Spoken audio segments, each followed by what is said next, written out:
Let me read to you from the first part of the inscription, from the letter of the proconsul. Paulus Fabius Maximus to the Asian League, greeting. It is subject to question whether the birthday of our most divine Caesar spells more of joy or blessing, this being a date that we could probably, without fear of contradiction, equate with the beginning of all things. This date gave a new look to the entire world that would have been most happy to accept its own ruin had not the good and common fortune of all been born, Caesar.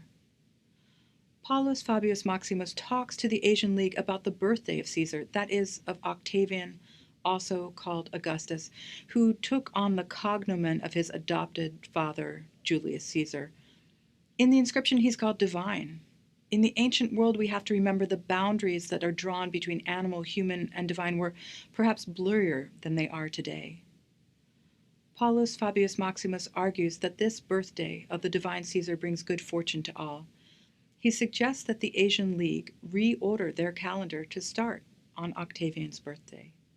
The League responds, "The decree of the Greek assembly in the province of Asia, on the motion of the high priest Apollonius, son of Menophilos of Aizanoi, whereas Providence that orders all our lives has, in her display of concern and generosity in our behalf, adorned our lives with the highest good, Augustus, whom she has filled with arete or virtue for the benefit of humanity, and has in her beneficence granted us and those who will come after us a Savior, who has made war to cease, and who shall put everything in peaceful order, with the result that the birthday of our God signaled the beginning of good news for the world because of him.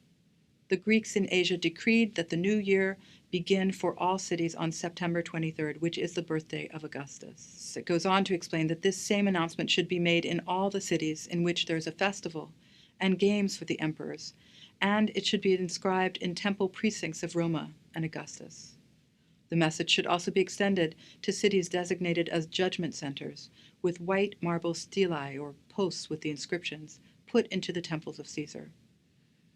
This act is simultaneously political and religious. This inscription takes part in a long tradition of honoring rulers and emperors. The inscription found at Priene was also publicly displayed in multiple other cities. Even for the illiterate, the power of Rome in a distant province was communicated, and it was communicated by the act of writing, as a kind of publication, by the fact that these inscriptions were placed near local centers of government and power. They were placed near cults to honor the goddess Roma and the current emperor. This inscription wasn't published only at Priene, that is, in the form of someone laying chisel to stone, but also elsewhere. The information that we find on the Priene inscription has also been found in fragments in other locations, at least 4 others in Asia Minor.